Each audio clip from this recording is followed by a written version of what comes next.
Fabry is a rare condition found in less than 1 in 40,000 people. The symptoms can range from anything between a slight burning in the hands and feet to a serious permanent fatigue that resembles constant illness. The issue is many people with Fabry don't know that they have it because it's commonly mislabeled as a lack of vitamins or athlete's foot.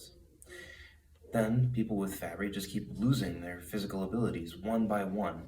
That feeling is represented by Elizabeth Bishop's poem, One Art. The art of losing isn't hard to master.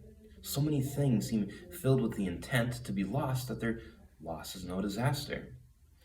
Lose something every day, except the fluster of lost door keys, the hour badly spent. The art of losing isn't hard to master. Then practice losing farther, losing faster, places and names and where it was you meant to travel. None of those things will bring disaster. I lost my mother's watch, and look, my last or next to last of 3 loved houses went. The art of losing isn't hard to master. I lost 2 cities, lovely ones, and vaster, some realms I owned, 2 rivers, a continent. I missed them, but it wasn't a disaster. Even losing you, the joking voice, a gesture I love. I shan't have lied. It's evident. The art of losing's not too hard to master, though it may look like a disaster. Many people with Fabry can't fight the condition for long. At first, it just seems like a bad day or an off week, rough month, or dragging year. Eventually, the people with Fabry condition just decide that they have to live with it.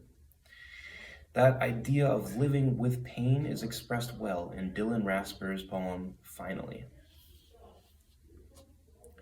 In the shadows of perpetual pain, where sunlight dims and darkness reigns, I dwell, a soul in constant strain, bound by an illness I cannot explain. Each day a battle, a relentless fight, against a specter of an endless night, where pain is king and hope is far, and every step feels heavy with regret. Yet amidst the turmoil, a quiet charm, a resignation to this haunting place. For in acceptance I find my comfort, and learn to live with gentle grace. No longer raging against the cruel decree of fate's unforgiving penalty, I embrace the truth that frees my mind, and find peace in my mortality. So let me dwell in this mortal dance, with courage born of circumstance, for even in pain there lies a way to find beauty in life's fleeting glance. Many people with Fabry are fortunate enough to eventually receive a diagnosis. The treatment for Fabry consists of getting an IV infusion once every 2 weeks, but it beats the alternative.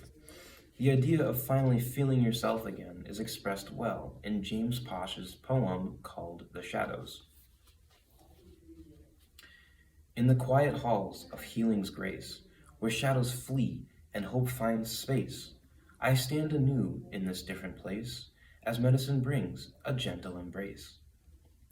Gone are the days of constant ache, replaced by moments of newfound power, where strength returns with each morning and hope emerges, no longer sheltered. With each dose of medicine's grace, the chains of illness start to hide, and in their absence I find a trace of life's enduring, resilient phase. No longer bound by pain's cruel might, I step into the world with newfound goals, embracing each moment bright and bold.